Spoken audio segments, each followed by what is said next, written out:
I'm delighted to welcome Dale Barrow to the podcast. Dale is the Director of GEOS in South Africa, and we met recently when we were both attending International Association of Hydrogeologists meeting in Davos.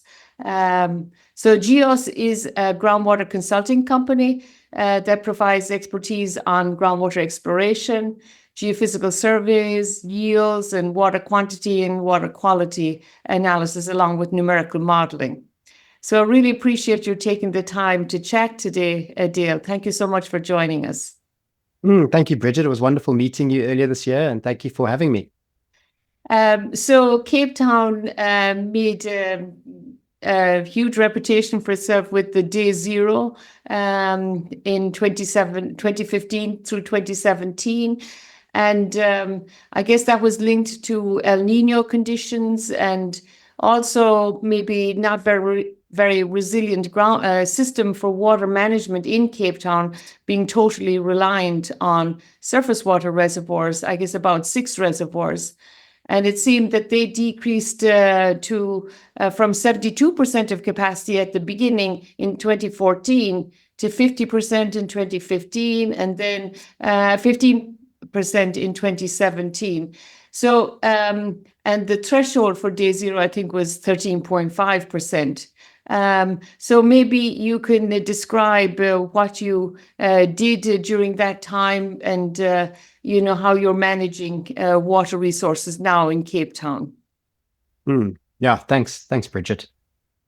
I think, as you mentioned, the city's supply system is not that resilient. It was entirely dependent on surface water, with some token groundwater abstraction schemes, but almost entirely dependent on surface water. That said, we did go through a drought. There's different return periods that have come through in the literature, but it was at least a 1 in 100 year drought. So it was a phenomenon, and it wasn't a pleasant one. I don't know if you've ever experienced a drought, but there's certainly heightened levels of anxiety.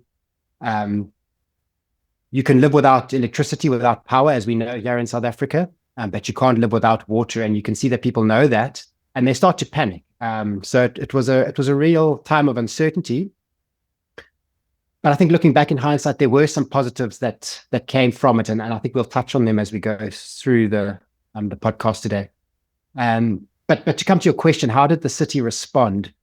I think in terms of bringing on additional supply capacity, it's very challenging to rush an alternative supply source. So whether that's desalination, which the city did do some, they looked at implementing a couple of small schemes because they're bounded by the coast.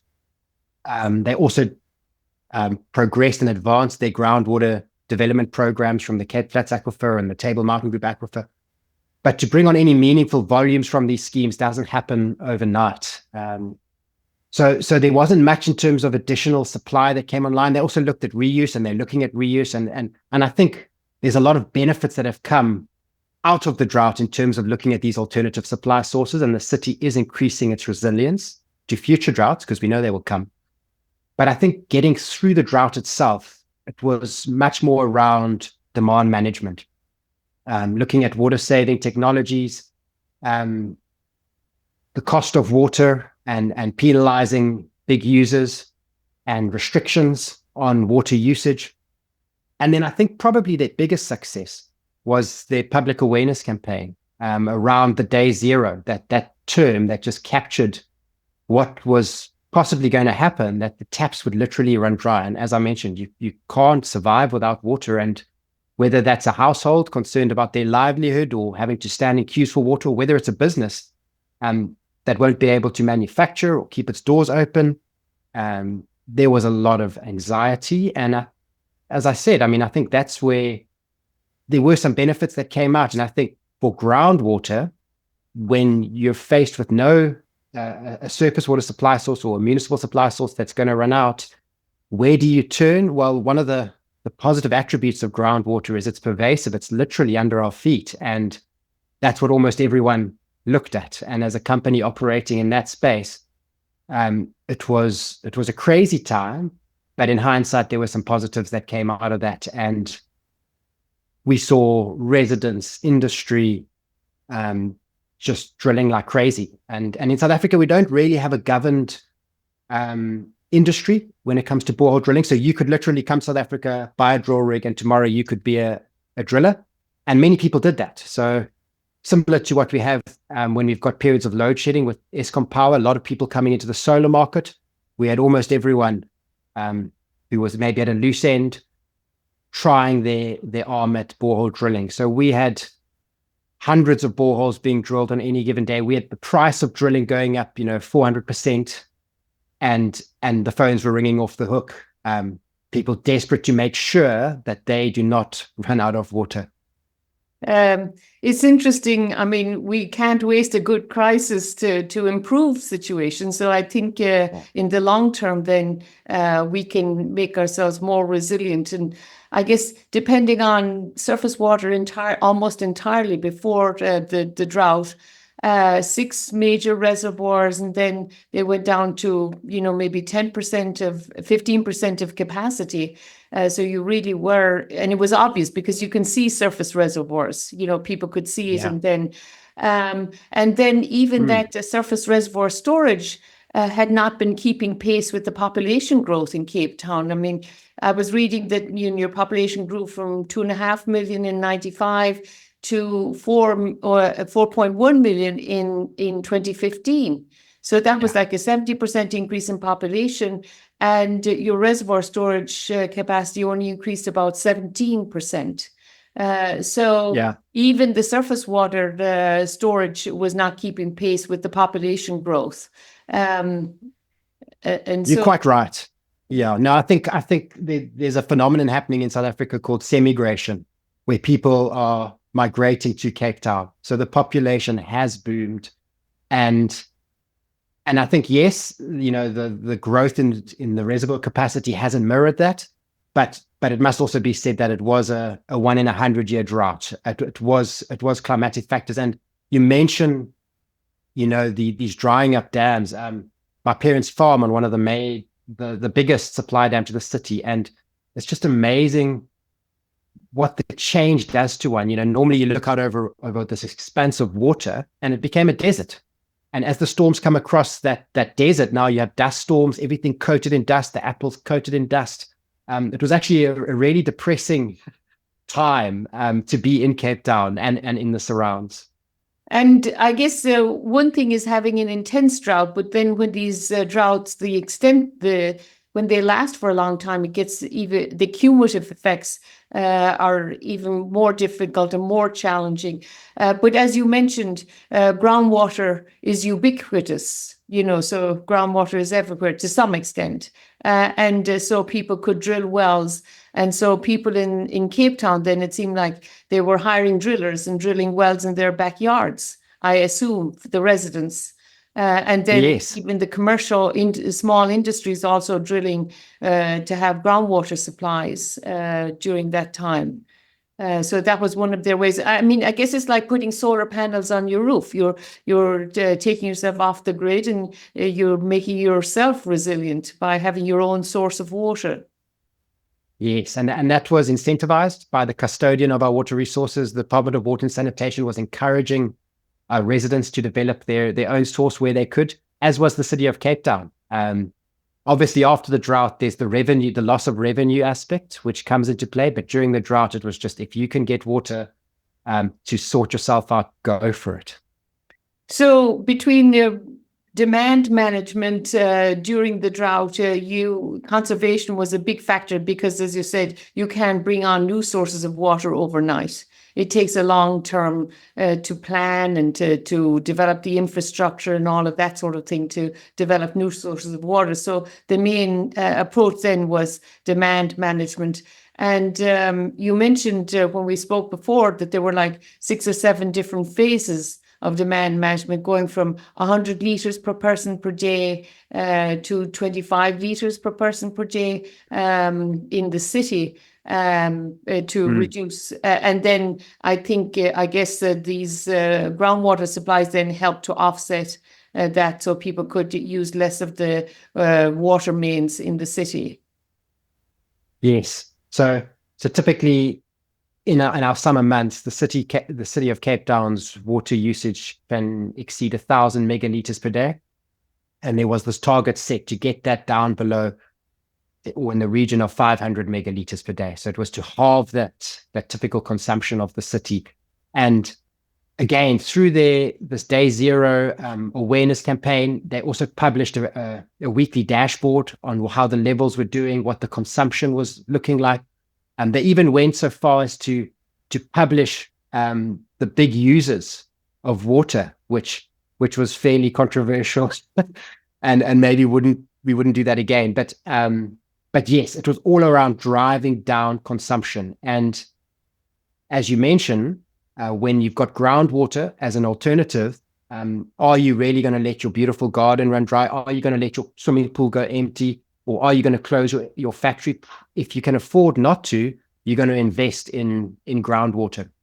And we just saw hundreds of boreholes going in all over the place, typically in your more affluent areas or your industrial areas, and people growing their dependence on groundwater. And I think groundwater was the unsung hero of the drought. I think we came close to that Day Zero scenario. And I think a big contributing factor was people offsetting their use. So not necessarily reducing, but turning to groundwater as a supply source. Right. Even in these, the climate in Cape Town what is the average annual rainfall? And then you probably have all these lush gardens like you're living in the UK or something. So, yeah, the rainfall varies quite spatially, but 800 millimeters per year, but some areas, around 1,000 and higher. And a lot of the supply dams are actually in the mountainous catchments, which get a little bit more rainfall. Right. So we both know that irrigated agriculture is the elephant in the room in terms of water use. And there's a lot of agriculture around Cape Town, vineyards and orchards. You mentioned your parents' farm with apple orchards. So how were they impacted during the drought? Because oftentimes in the US, cities will purchase water from the irrigated agricultural people in the surrounding areas if they can. If they're growing annual crops or things like that, the farmers will fallow the land, and then the city will buy the water, like San Antonio or Phoenix or LA or these places. So I don't know if Cape Town has any of those sorts of agreements or anything with the farmers. Yeah, I suppose it would be feasible to consider an approach like that in terms of our governing legislation, but nothing like that was implemented during the Day Zero scenario. So these big supply dams, they sit in the upper mountain catchments, so they have releases which sustain agriculture, and there's also allocations from these dams that are intended for agriculture. And the custodian of the water, the Department of Water and Sanitation, when faced with this imminent Day Zero scenario of a big city running dry, they just curtailed the usage of water for agriculture. And while there was all this anxiety and panicking within the city, we actually never suffered, apart from being water conscious and maybe showering with a bucket. There was always water in the taps for us, but the real victims of the drought was the agricultural sector. So they had the usage cut by up to 50%. There's different schemes. There was a study done on the Lower Olifants area, which is it's a river that flows out from one of the supply dams. And there were more than 30,000 jobs lost in the agricultural sector. And we saw 44% reduction in the production from that agricultural region. So there was huge losses from the agricultural sector. And those that could, just like industry, just like private residents, they looked to groundwater. When you're faced with your livelihood being taken away from you, you're going to go for whatever you can grab onto. And that was often groundwater, be that legally or illegally. So again, coming out of the drought scenario, there's a bit of a a hangover effect of untangling and dealing with the legality of some of the water uses that have arisen.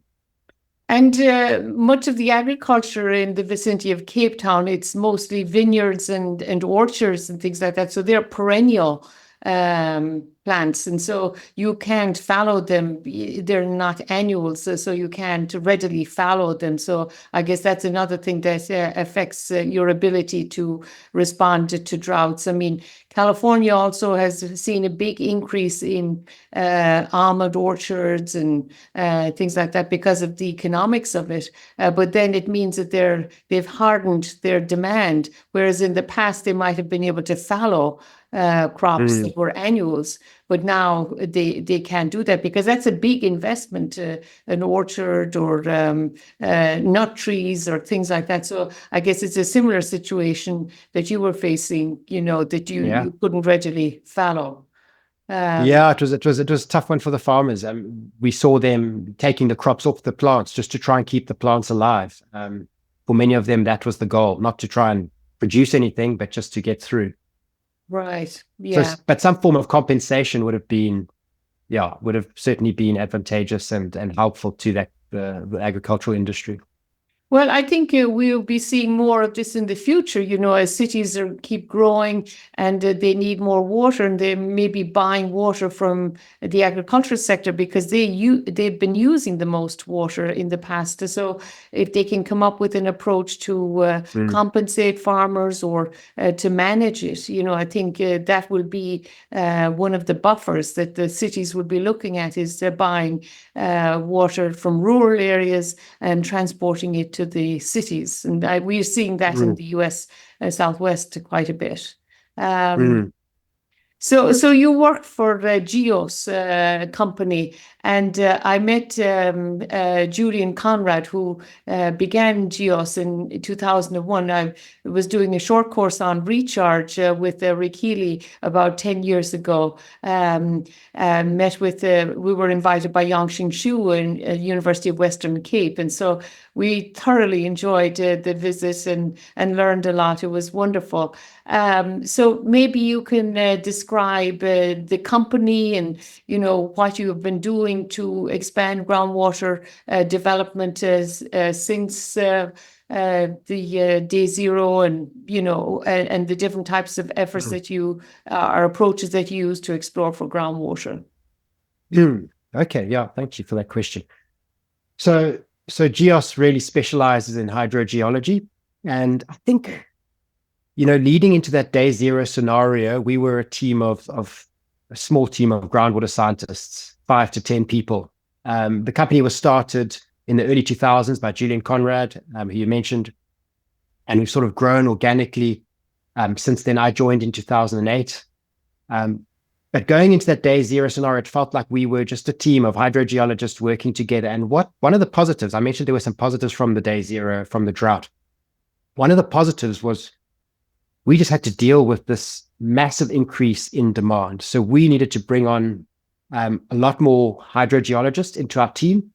Obviously, the question being at the time, how sustainable is this? But there was something positive that came from that. I think it's almost as if there's a critical mass in terms of the number of scientists you want in an organization, where you go from being sort of 5 people doing the same thing to a team of 15 to 20 scientists specializing in the different avenues of hydrogeology. And I feel like that's one of the big positives that we've taken from this. So to sort of foster excellence in the different spheres of hydrogeology, we established business units focusing on exploration, yield and quality testing, and aquifer parameter testing, the governance and legality around water use, monitoring and management, numerical modeling, impact assessment and contaminated land. So we were able to sort of specialize and develop these business units. And we typically serve a South African client base, although we're implementing international best practice. So we do a fair bit of work on the continent of Africa, and then this year also in Saudi Arabia. So we're looking to work all over the place, implementing best practice. But being located in South Africa, we find most of our work is here. Well, I really enjoyed, learning from Julian and what he was doing early on when we visited him several years ago. And what I liked about the work was the monitoring groundwater levels and determining if the irrigators were managing the water sustainably by just looking at the groundwater levels. I guess you can think of groundwater as sort of like a bank balance or a credit card balance. And so you can look at how much you're depositing and how much you're withdrawing, but you can also just look at the balance and just see, is it stable? Is it declining or is it increasing? And so a lot of people are concerned in sub-Saharan Africa about overexploitation of groundwater, but the monitoring programs that you guys do, looking at that, I think I was very impressed. And he was describing the Sandfeld region in southwest part where there are a lot of potato farmers growing potatoes in that region and using a lot of center pivot irrigation there. So I really liked that approach. It's fairly straightforward, but it's extremely important. I think you're so right, Bridget. I think people often trivialize the value of, like you mentioned, it's fairly straightforward, of groundwater level monitoring. So that is a big part of what we do. I think being located in the Western Cape, we're a little bit different from a lot of the other hydrogeological consulting companies which have been established around the mining industry. So we focus quite a lot on supply schemes. And we've got a team that's doing monitoring monthly. It's quite an intensive schedule because it's far reaching. It does typically require feet on the ground. We have tried to sort of follow a citizen science type approach, but invariably what we find is we need to go out there, we need to measure those levels, typically with water level pressure transducers, so you just get the higher frequency readings. And you mentioned the Sandfeld monitoring. Julian, he was doing that before he founded GEOS, and he still goes out there on an annual basis to collect that data. So there's a wealth of data and information which is being translated into knowledge now around the sustainability of that industry. And I think that's thanks to groundwater level monitoring. So certainly something that we have to keep doing and advocate for. And you mentioned that a lot of the surface water, Cape Town, some of the big aquifers, the Table Mountain Group and the Cape Flats aquifer. So when I visited many years ago, I went to climb Table Mountain because my sister had been on vacation there before me, and she climbed it. And I thought, well, if she can climb it, it's no big deal. But actually, I understood that there are like 30 different ways of going up the mountain, and I was petrified with the route we were taking, but whatever, it was really fun.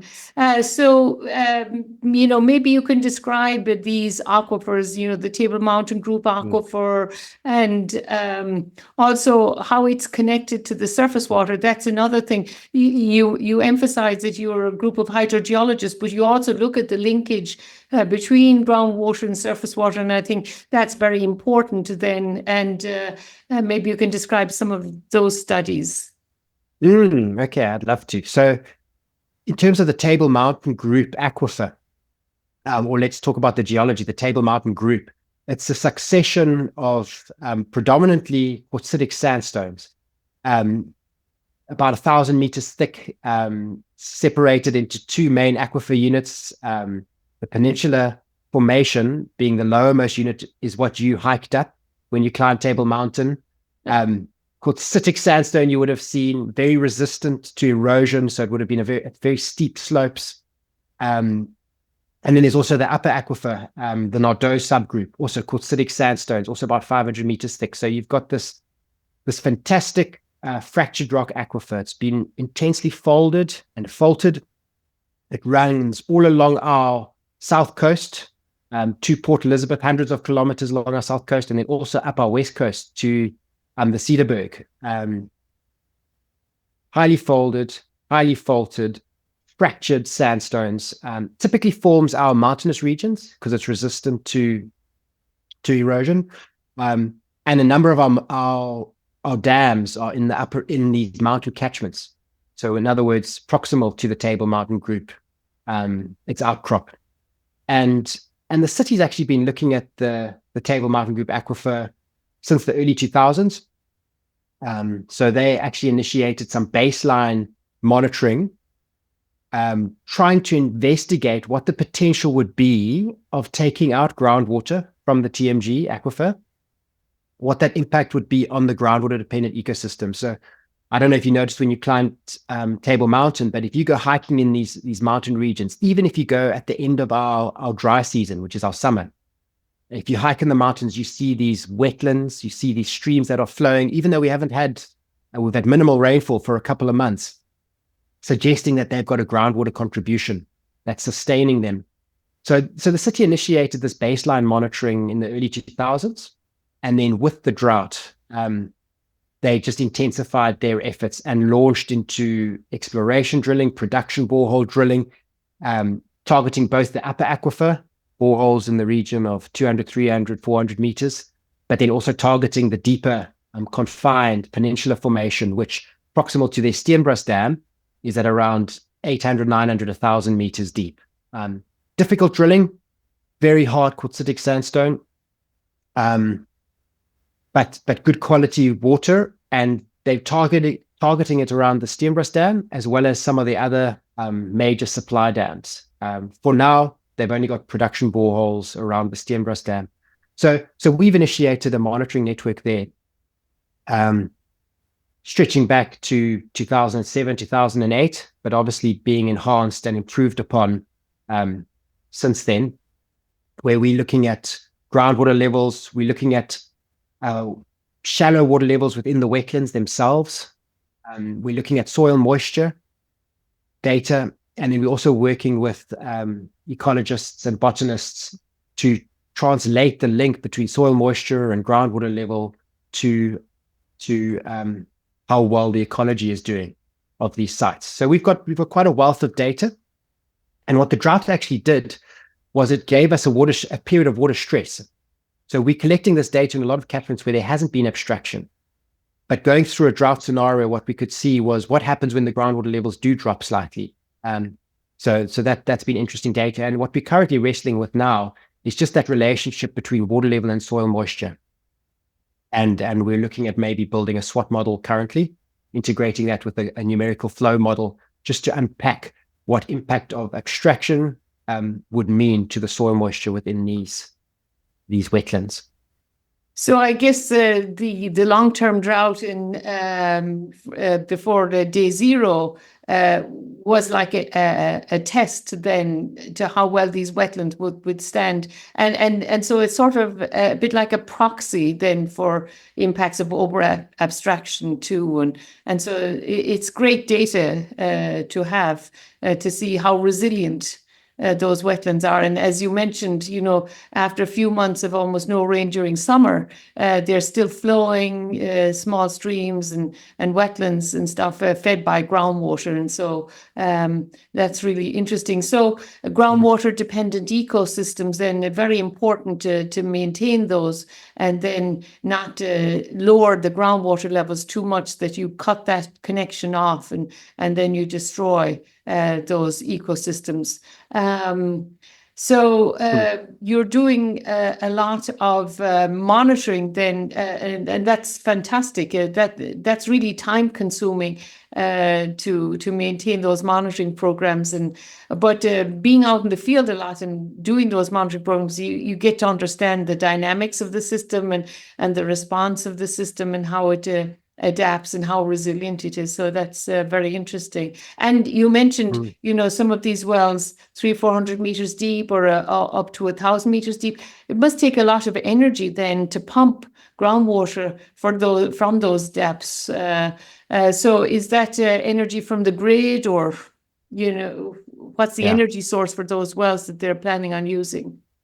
Yeah, so we have a national energy supplier, Eskom, and while they've had their issues in the past, they typically seem to be providing stable power, at least for the last, I think, half a year.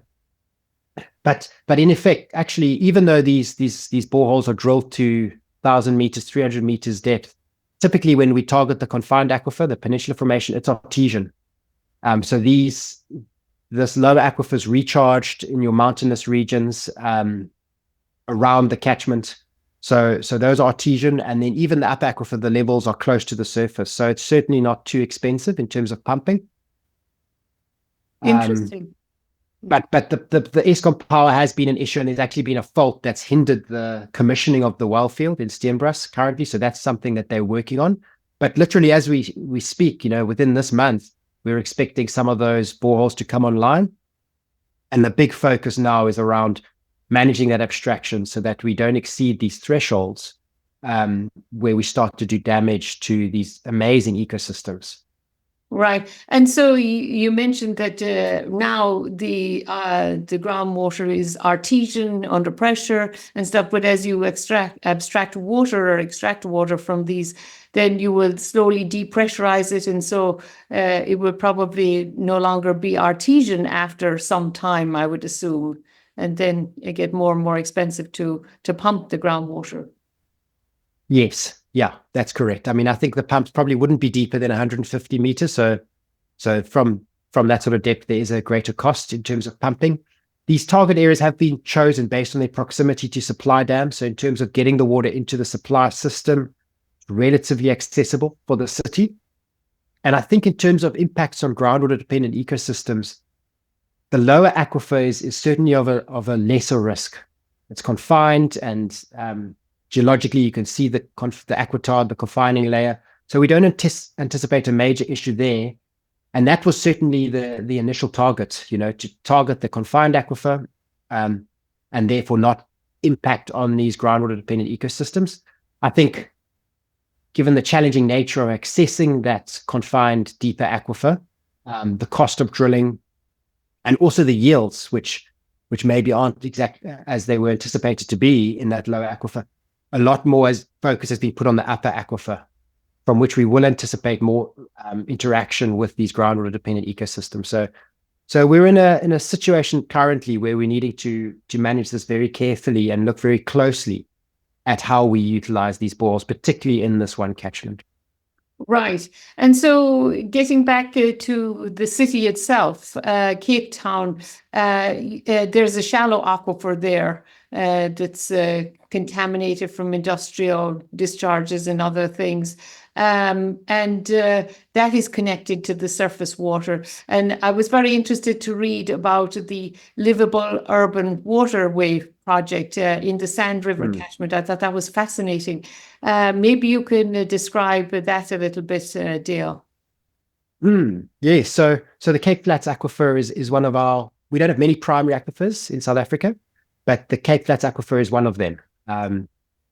There's paleo channels where the sand thicknesses can be 30, 40, maybe up to 50 meters, thick and fairly high yields. But as you mentioned, there are various impacts on the quality of this aquifer. So there's quality concerns around the groundwater, but also from the city's perspective, there are a number of rivers. And if you assess a city's health by the health of its rivers, well, then the city of Cape Town's got a few issues. And some of them are legacy issues, land use planning, canalizing of rivers. The philosophy was very much just get the water out to sea as quickly as possible. So we've got these canals.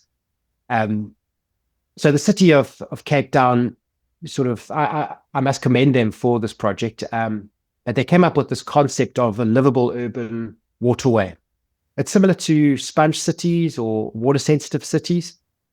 And really, it's just about a city being able to adequately absorb and manage its surface water effectively. And as part of this livable urban waterway concept, the city came up with 6 criteria that define what a livable urban waterway is. And each of them, they define key performance indicators associated with that. So in terms of water quality, a livable urban waterway needs to have acceptable water quality, free from sewage, free from litter, supporting indigenous aquatic life. And the KPI for that would be E. coli, amount of litter in the river, nitrogen, phosphorus concentrations. The other criteria were flood management.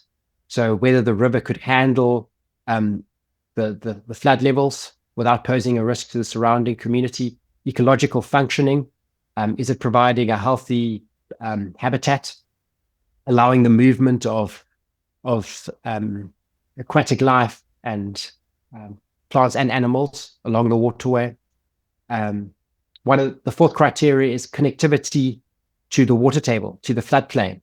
So that speaks to that concept of analyzing our rivers. And actually what we want to do now is actually reestablish that connection between our groundwater and our surface water systems. We have legacy land use challenges in South Africa, with pre-1992 apartheid government and land use zoning, where often our communities were separated, and that could be a railway line, it could be a road, or even a river.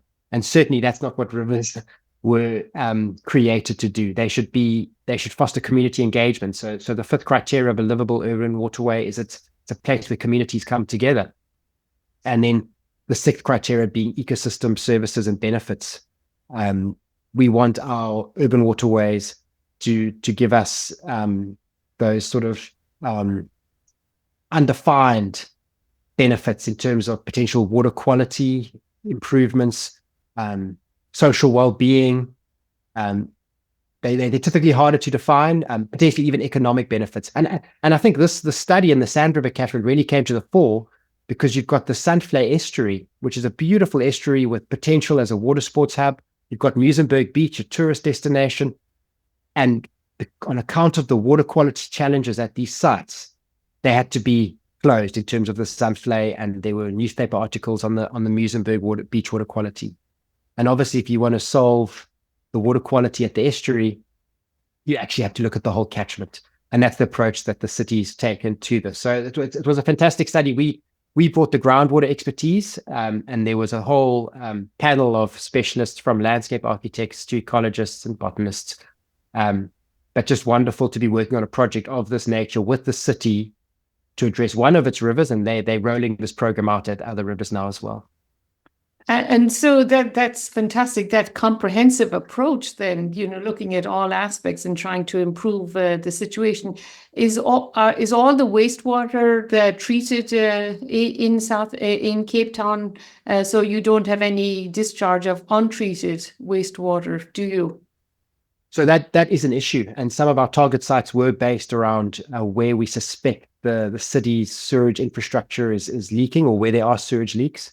So certainly the goal is to have all wastewater treated within the city of Cape Town.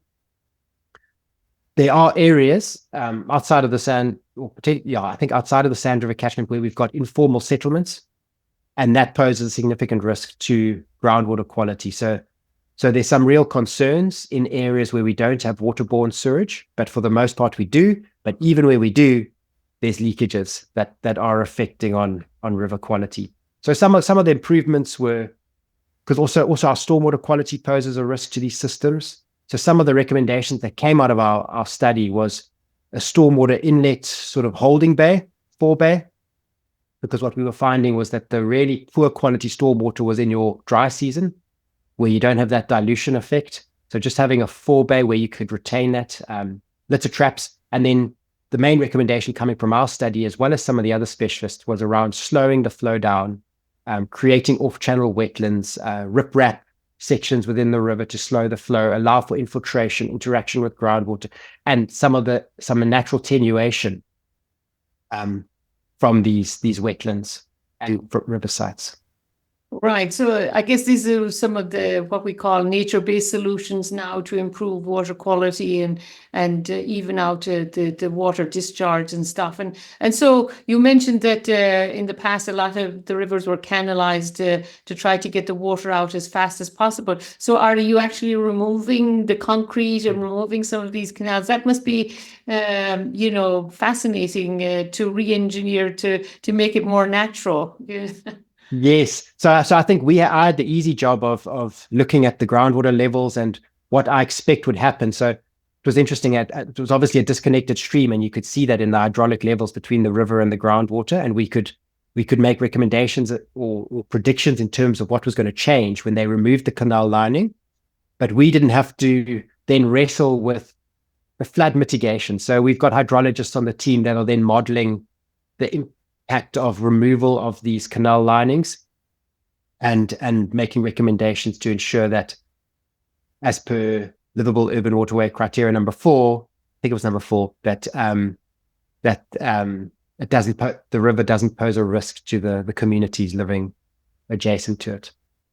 And, the sponge city concept, I mean, I learned about it first from work in China and stuff. So I think, to try to make a more interconnected system so you can reduce flooding impacts and maybe have a more connected surface water, groundwater system, and then improved ecosystems. So it's really a nice approach, and less grey infrastructure and more nature-based solutions with wetlands, improving water quality, and all of these sorts of things. And as you mentioned, interaction with the groundwater to filter water too. So that's very interesting.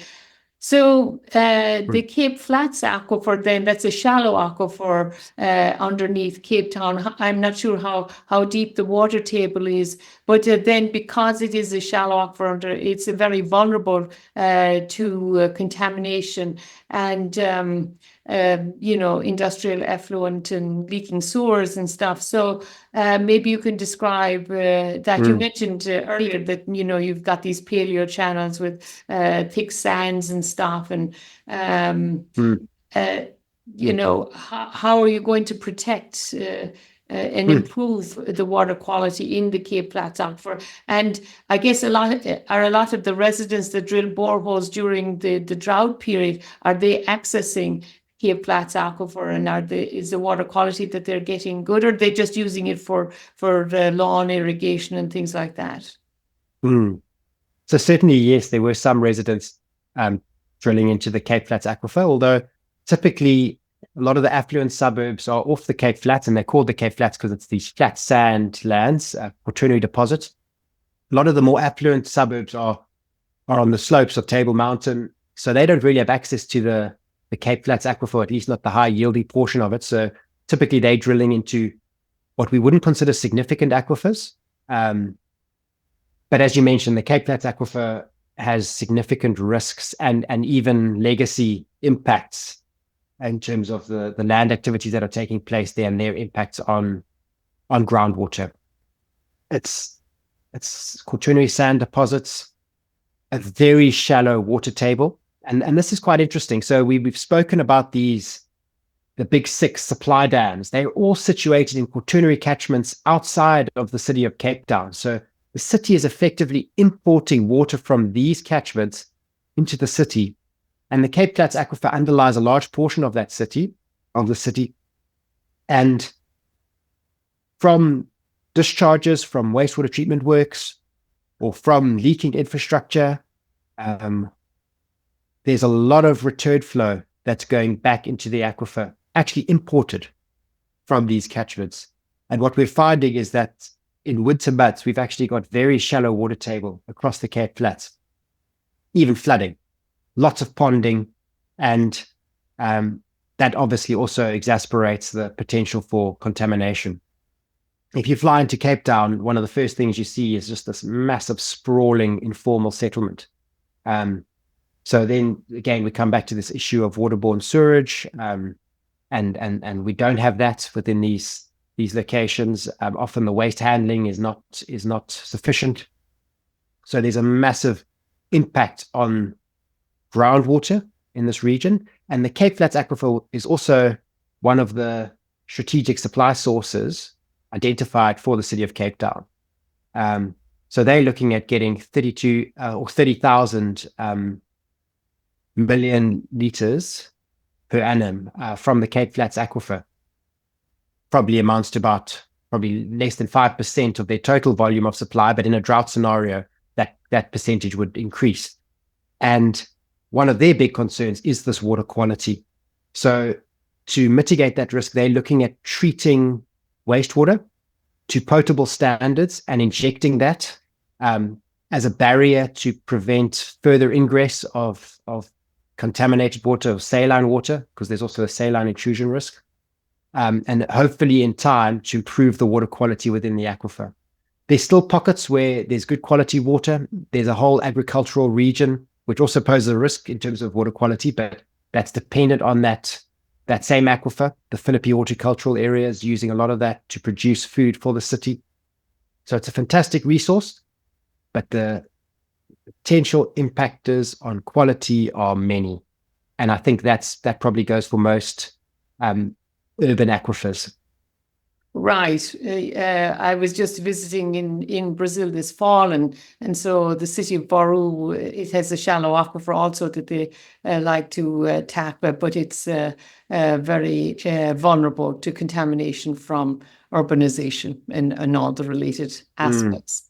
So, after the day zero drought, a lot of things that change, and you try to develop more resilient systems and stuff. So, one of the things was the Table Mountain Water Source Partnership was established, and maybe you can describe that a little bit, Dale. Okay, yes. So, strategic water source areas, they've been defined as areas within the country that provide a disproportionate amount of water relative to their surface area, or provide strategic water sources. One of the stats that came out of the delineation of these strategic water source areas was that 50% of our water comes from less than 10% of our land surface. So we've got these strategic areas that we need to protect in terms of our water security as a country.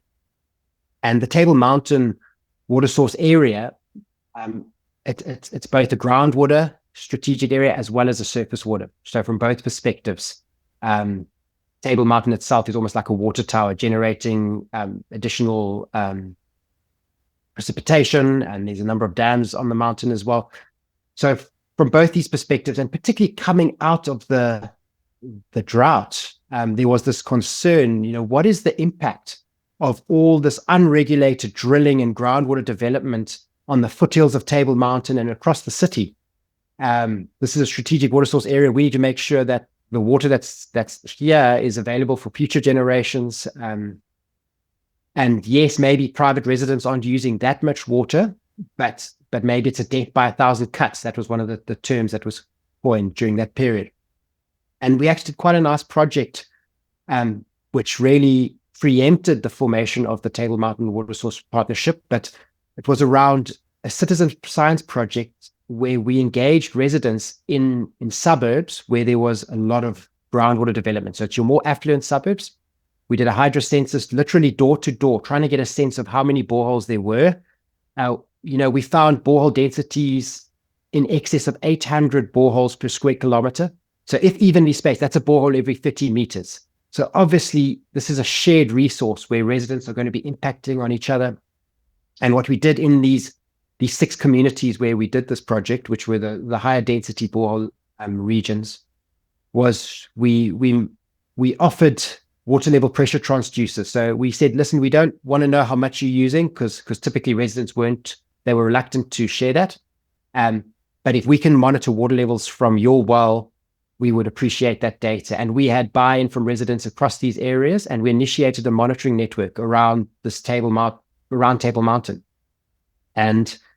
And then it was in, I think, 2021 that the Table Mountain Water Source Partnership was officially established. WWF played a key role both in terms of our project and establishing the partnership. And now what the partnership seeks to do is through monitoring to inform management and the protection of this water source area.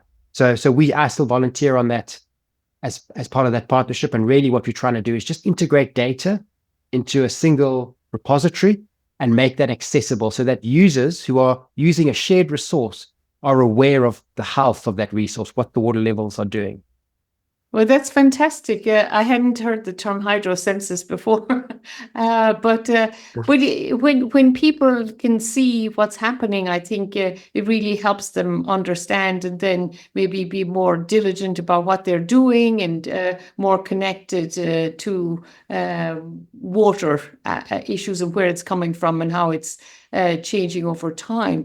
So I think that is amazing. And I think, making those data accessible to people through dashboards and stuff that they can look up readily, and these monitoring networks are fantastic. So it's the same, I think, all over the world. Nobody wants to tell how much water they're using. And so it was interesting when you said that during the drought that they actually published the high-end users. So we've had a little bit of that sometimes here in Austin even. But making people aware. And in San Antonio, which is near Austin, it's a karst system, and so it's a very dynamic aquifer system. And they often reported the water levels in key wells in the news every evening. So people can understand, how the drought situation based on the groundwater levels and things like that. So very, very important to communicate these things to the public and the stakeholders. You're so right. And I think in terms of the city, they've got it right in terms of the surface water resources. So during the drought, they started publishing these dashboards in terms of consumption as well as the dam levels. And still, even after the drought, people are watching the dam levels. We need to get there in terms of groundwater. Typically, groundwater is a little bit misunderstood. It's out of sight. But that's certainly what the Table Mountain Water Source Partnership is trying to achieve, just to make that data available and to communicate it in a way that makes sense to your everyday citizen of the city.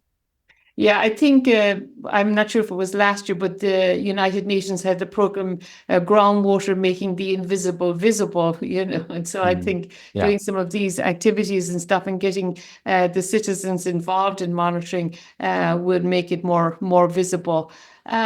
So I really enjoyed looking at your website. You guys do a great job of portraying all the different activities and stuff that GEOS is involved with and all of the different approaches you use.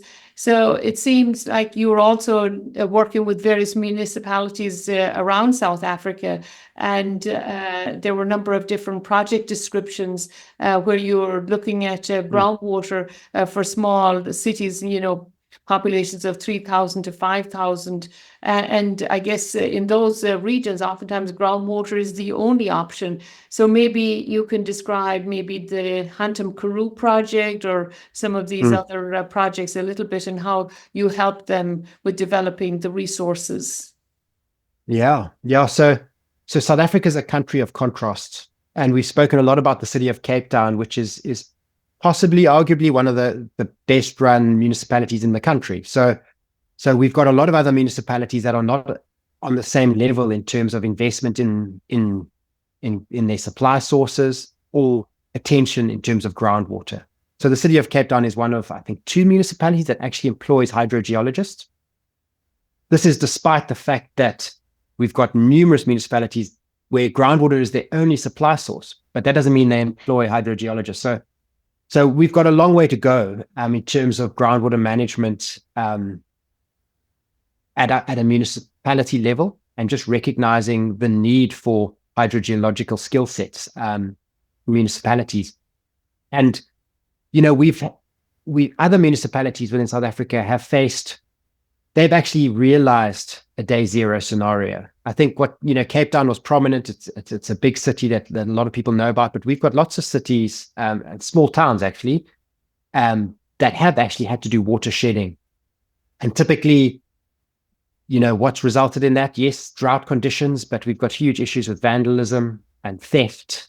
So often these droughts they're almost made worse by the loss of resource, the loss of boreholes to that supplier town.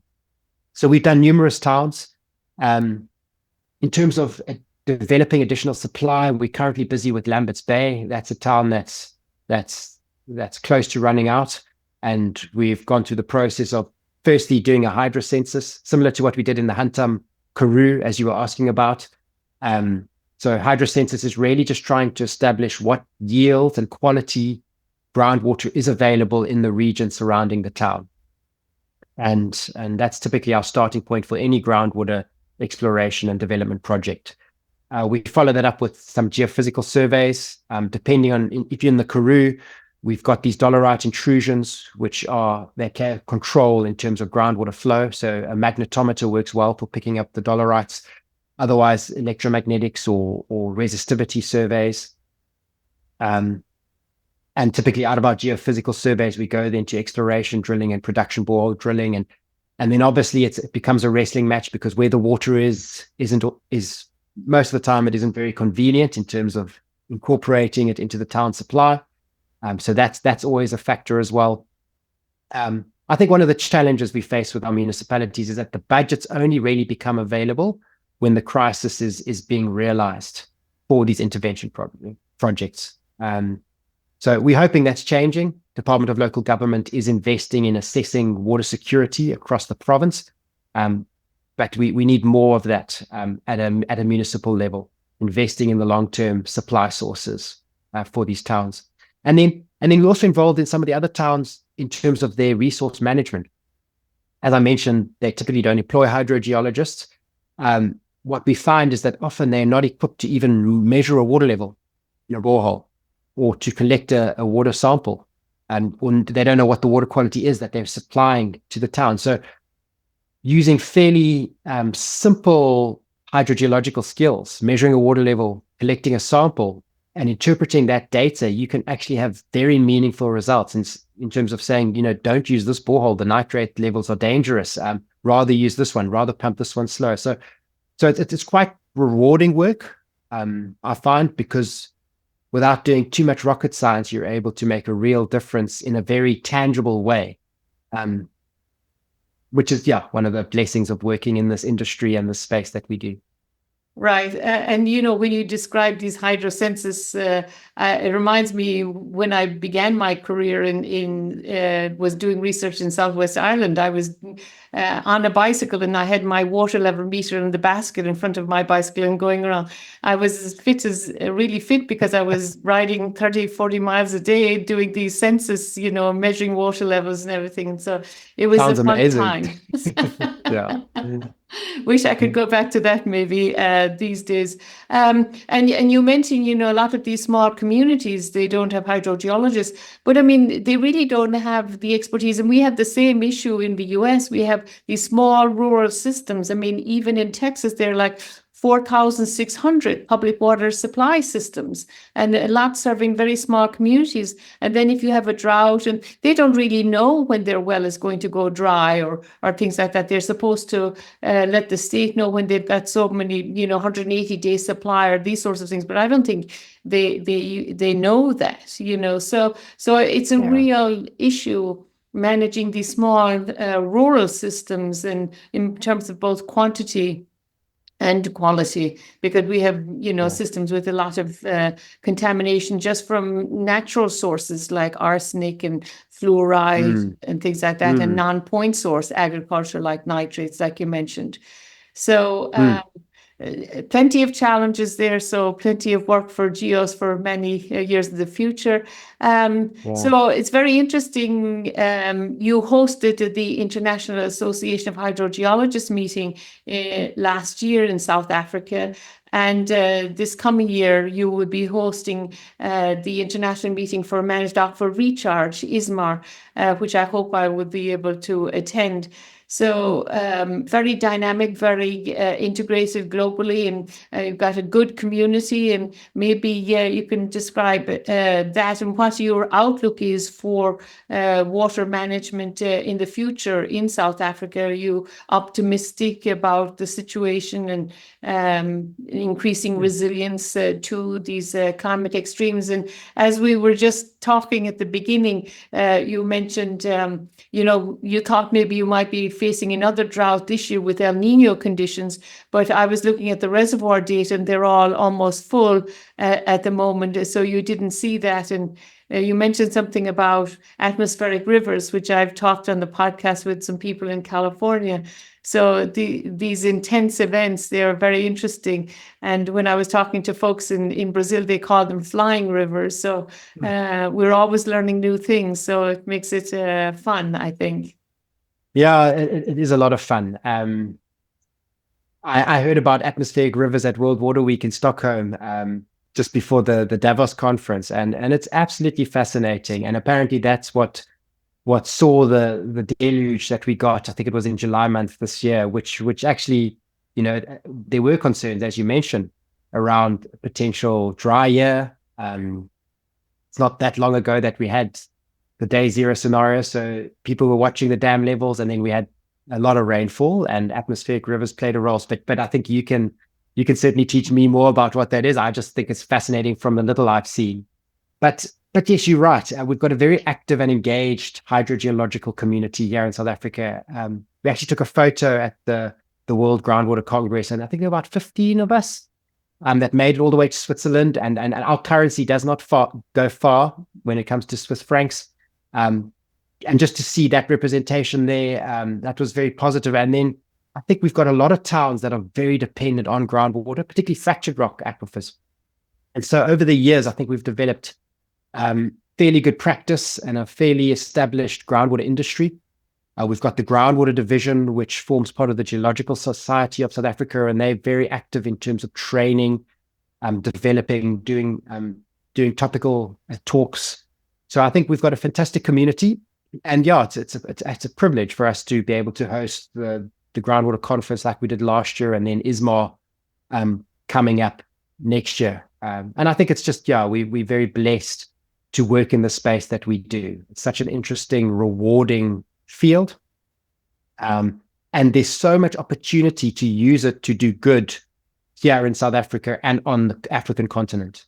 I think in many African countries, and even parts of South Africa, there's actually groundwater that can be developed and used to support development. The groundwater is often underutilized. Yes, in South Africa, we've got areas where we need to focus more on the management and protection and holistic management, taking into consideration surface water systems. But there's a lot of large parts of Africa where there is groundwater to be used, which could sustain communities, boost agricultural and industrial development to benefit those countries.